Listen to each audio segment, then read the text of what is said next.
नमस्कार. आज आपण बघणार आहोत प्रिन्सिपल ऑफ डिझाईन्स म्हणजे डिझाईन्सची तत्त्वे. तर खाली बघूया आपण डिझाईनचे तत्त्वे कुठले कुठले आहेत ते. तर आता आपले याच्यामध्ये बघा तुम्हाला 5 तत्त्वे आहेत. म्हणजे पहिलं आहे तुम्हाला हार्मनी किंवा मग युनिटी म्हणजे समरसता आणि एकता. आणि सेकंड आहे बॅलन्स. थर्ड आहे प्रोपोर्शन म्हणजे प्रमाण. फोर्थ आहे रिदम म्हणजे लय. आणि फिफ्थ म्हणजे 5वं आहे एम्फेसिस म्हणजेच एखाद्या डिझाईनवर विशेष जोर देणे. हे झाले आपले 5 डिझाईनची तत्त्वे. आता आपण खाली सविस्तर बघूया. पहिलं तत्त्व जे आहे ते आहे हार्मनी म्हणजे संगती किंवा अनुरूपता किंवा युनिटी आपण म्हणतो. तर सुसंगत डिझाईनची व कल्पनांची निवड आणि व्यवस्थित मांडणी करून त्यामध्ये एकता आणि मेळ जमल्यास परिणामी करणारे तत्त्व म्हणजे संगती आणि अनुरूपता आहे. म्हणजे कोणत्याही डिझाईनमध्ये मिळत्या जुळत्या रेषा, आकारमान किंवा आकार, पोत, रंग, कल्पना यांची निवड आणि मांडणी करून संगतीची भावना निर्माण होते. संगती किंवा हार्मनी किंवा आपण युनिटी म्हणतो आपण त्याला, ती साधताना डिझाईनची रंगाची किंवा पोतात म्हणजे पोत असतं, टेक्स्चर असतं, त्याची पुनरावृत्ती करून ती संगती साधली जाते. म्हणजे योग्य प्रकारे संगती साधली गेल्यास त्याचा होणारा तो परिणाम हा प्रभावी असतो. परंतु त्यामुळे म्हणजेच त्यामध्ये सारखेपणा किती असावा आणि विरोधीपणा किती असावा हे त्या डिझाईनच्या नुसार ठरवावे लागते. डिझाईनमध्ये थोडाफार बदल केल्यास नाविन्यता निर्माण होते, परंतु हा बदल फार जास्त पण करू नये. म्हणजे संगती साधताना एकता, विविधता ही 2 महत्त्वाची तत्त्वे एकत्रित वापरणे फार आवश्यक आहे. जसं तुम्हाला बघा खाली इमेजमध्ये दिसत आहे की त्याच्यामध्ये तुम्हाला रंग किंवा टेक्स्चर किंवा जे तुम्हाला तो ड्रेस डिझाईन केलेला दिसतो आहे तो एक प्रकारची त्याच्यामध्ये तुम्हाला अनुरूपता दिसून येते आहे. ती झाली आपली पहिलं तत्त्व हार्मनी म्हणजेच युनिटी, एकता. आता दुसरं बघूया आपण बॅलन्स म्हणजे संतुलन. संतुलन म्हणजे काय तर एक स्थिरता किंवा सुरक्षित म्हणतो आपण त्याला किंवा विशिष्टता होय. एखाद्या ठिकाणाला केंद्रबिंदू मानून त्याच्या भोवती वेगवेगळी डिझाईन विशिष्ट तऱ्हेने मांडून आपण त्यावर प्रभाव उत्पन्न करतो आणि ज्याने प्रभाव उत्पन्न करतो ते झाले आपले संतुलन. आणि त्याचे पण आपल्याला 2 प्रकार खाली आहेत, एक फॉर्मल बॅलन्स आणि एक इनफॉर्मल बॅलन्स. औपचारिक बॅलन्स आणि अनौपचारिक बॅलन्स.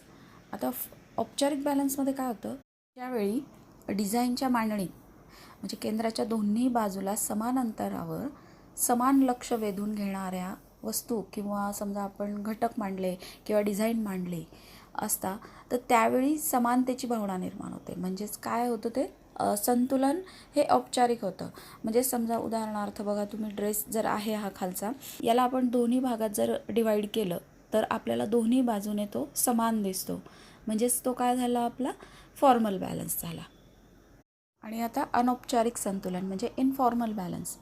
ज्यावेळी डिझाईनच्या सारख्या प्रमाणात लक्ष आकर्षित करणारे नसतील तर ते केंद्रापासून म्हणजे त्या केंद्रबिंदूपासून आपण कमी जास्त अंतरावर ते आपल्याला ठेवावे लागतात. काय होतं तुम्ही चित्रामध्ये बघा, जर ह्या ड्रेसला आपण इथून मधून डिवाईड करतोय तर तुम्हाला एका साईडने जे दिसतंय ते दुसऱ्या साईडने सारखं दिसत नाही आहे. म्हणजे हा काय झाला इनफॉर्मल बॅलन्स. म्हणजे ह्या साईडला डिझाईन आहे परंतु ह्या साईडला डिझाईन नाही आहे. आणि दुसऱ्या रेड ड्रेसमध्ये पण बघा तुम्ही, ह्या साईडला तुम्हाला डिझाईन किंवा वन शोल्डर नेक दिसतो आहे आणि दुसरीकडे आपल्याला तो नाही आहे.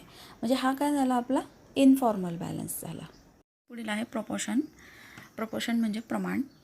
ड्रेस डिझाईन करताना प्रमाण हे तत्त्व अतिशय महत्त्वाचे असते, कारण डिझाईन करताना वापरलेले जे घटक आहे हे घटक योग्य प्रमाणात असतील तरच आपण जो केलेला ड्रेस आहे तो आकर्षक आणि सुंदर दिसतो. मात्र हेच जर प्रमाणापेक्षा म्हणजे गरजेपेक्षा जास्त त्याच्यामध्ये जर डिझाईन झाली तर ते काय होतं चुकीचं ठरतं आणि ड्रेसही दिसायला चांगला दिसत नाही. समजा उदाहरणार्थ बघा प्रिटेड स्कर्ट आहे किंवा कुठलाही स्कर्ट आहे तर आपण हा डिझाईन करताना प्लेन किंवा प्रिंटेड कपडा वापरणे योग्य ठरतं. पण त्यावरच जर आपण लेसही लावली, टक्स घेतले, फ्रिल घेतले, सगळं जर आपण इत्यादी हे जर एकत्रच वापरलं तर काय होतं, त्याचं प्रमाण बिघडतं. म्हणून आणि स्कर्ट हा दिसायला चांगला दिसत नाही. म्हणून डिझायनिंग करताना सर्व घटक काय पाहिजे, योग्य प्रमाणात पाहिजे. आता पुढील तत्व आहे रिदम, लय. लय म्हटलं की आपल्याला डौलदारपणा किंवा नागमोडी, उत्साहपूर्ण हालचाल असून ती एक सौंदर्यपूर्ण संघटन पण असं लक्षात येतं आपल्या. आणि कलेमध्ये लय म्हणजे डिझाईनमधील जी रेषा आहे किंवा त्याचा देखावा आहे किंवा रूप आहे त्याचं किंवा रंग आहे, त्यांची अशी रचना आहे की ज्यामुळे निर्माण झालेली जी आपली युनिटी म्हणतो आपण त्याला, सुसंगत अशा मार्गावरील दृष्टींची हळूवार हालचाल म्हणजे एका विशिष्ट दिशेने किंवा विशिष्ट गतीने घडून येते ती, आणि त्या परिणामालाच आपण काय म्हणतो, लय म्हणतो. आणि डिझाईनमध्ये ही पुढील प्रमाणे आपण निर्माण करता येते. म्हणजे जसं आहे आकार, काय तर आकारांची पुनरावृत्ती करून.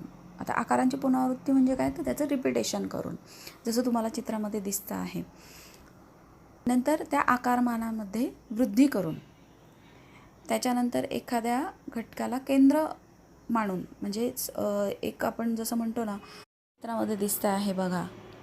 त्यानंतर आहे निरंतर रेषांची गती देऊन, म्हणजे तुम्हाला बघा इथे दिसतं आहे की ह्या ड्रेसमध्ये तुम्हाला त्याच रेषा निरंतर आलेल्या दिसत आहेत. म्हणजे हे काय झालं आहे, एक प्रकारची रिदम झालं आहे, लय झालं आहे. तर हे झालं आपलं रिदम प्रिन्सिपल्स म्हणजेच तत्व. पुढचं जे तत्व आहे शेवटचं ते आहे एम्फॅसिस म्हणजेच प्राधान्य. म्हणजेच कोणत्याही वस्त्रामध्ये ज्या भागाला आपण प्रमुखता दिली जाते त्याला आपण प्राधान्य किंवा एम्फॅसिस म्हणतो. म्हणजे कोणत्याही मांडणीमधील सर्वात महत्त्वाच्या वस्तूकडे आपलं प्रथम लक्ष जातं आणि मग नंतर दुसरीकडे जातं. म्हणजे ते जी लक्ष वेधून घेणारी जी वस्तू असते आपण तिला एम्फॅसिस असे म्हणतो, म्हणजेच प्राधान्य म्हणतो. म्हणजे थोडक्यात म्हणायचं म्हटलं तर गारमेंटकडे आपण जेव्हा बघतो एखाद्या, तर तेव्हा आपलं प्रथम ज्याच्याकडे नजर खेचली जाते, ज्या वस्तूकडे त्या गारमेंटमधील, त्याला आपण एम्फॅसिस असे म्हणतो. तर ही एम्फॅसिस म्हणजे प्राधान्याची जी निर्मिती करताना आपण काही घटक विचारात घ्यायचे असतात. मग ते कुठले आहेत तर बघा, पहिलं प्राधान्य कशाला द्यायचे असते. तर प्रत्येक कलाकृतीमध्ये वेगवेगळ्या घटकाला आपण प्राधान्य देतो, परंतु सर्वच कलाकृतींमध्ये पार्श्वभूमीला म्हणजे त्याच्या बॅकग्राऊंडला आपण नेहमी गौणत्व दिलं जातं. आणि नंतर आहे प्राधान्य कसे द्यायचे. म्हणजे या पद्धतीमध्ये पण प्राधान्य देताना काही गोष्टींचा विचार करायचा. म्हणजे काय, तर वस्तूंची गटात मांडणी करून किंवा मग रंगांचा विरोधाभास निर्माण करून किंवा मग सजावट किंवा अलंकार करून आणि पार्श्वभूमीचा म्हणजे त्याच्या बॅकग्राऊंडचा पण उपयोग करून आपण त्याचा विचार केला पाहिजे. म्हणजे त्याला पण आपण प्राधान्य दिलं पाहिजे. त्यानंतर आपण प्राधान्य किती प्रमाणात द्यायचे. म्हणजेच डिझाईनमध्ये संपूर्ण भागाला आपण प्राधान्य दिले गेले तर हा जो परिणाम आहे म्हणजे एम्फॅसिसचा, हा काय होतो, गोंधळ निर्माण करतो. मग त्यामुळे प्राधान्य देताना आपण थोड्याच भागाला प्राधान्य देऊन इतर भाग आपण गौण ठेवल्यावर त्याची कलाकृती जी असते ती उत्तम बनते. म्हणजे ती डिझाईन जी असते आपली ड्रेसवरची ती चांगल्या प्रकारे बनते. आणि डिझाईनमध्ये सजावट किंवा अलंकरण म्हणजे जे आपण करतो म्हणजे ज्वेलरी वगैरे, ते खूप जास्त प्रमाणात पण न करता त्याऐवजी जर आपण हे तत्त्व वापरलं म्हणजे एम्फॅसिसचं, तर ते चांगलं प्रभावी ठरतं. त्याच्यानंतर आपण प्राधान्य कुठे द्यायचे ते पण एक महत्त्वाचं आहे. म्हणजेच काय, तर आपण हे प्लेन ड्रेसवर किंवा प्लेन गारमेंटवर पण आपण हे वापरू शकतो. जसं तुम्हाला खाली चित्रामध्ये दिसतच आहे त्याचा वापर कशा पद्धतीने केलेला आहे. त्यामुळे त्या गारमेंटचं लूक जे आहे, आकर्षकपणा आहे, हा वाढलेला आपल्याला दिसून येतो. तर हे झाले आपले एम्फॅसिस. तर अशा प्रकारे तुम्हाला फॅशनमधील जे हे 5 डिझाईनचे तत्त्व आहेत म्हणजे प्रिन्सिपल ऑफ डिझाईन्स, तर हे तुम्हाला चांगल्या प्रकारे समजले असतील. थँक्यू, धन्यवाद.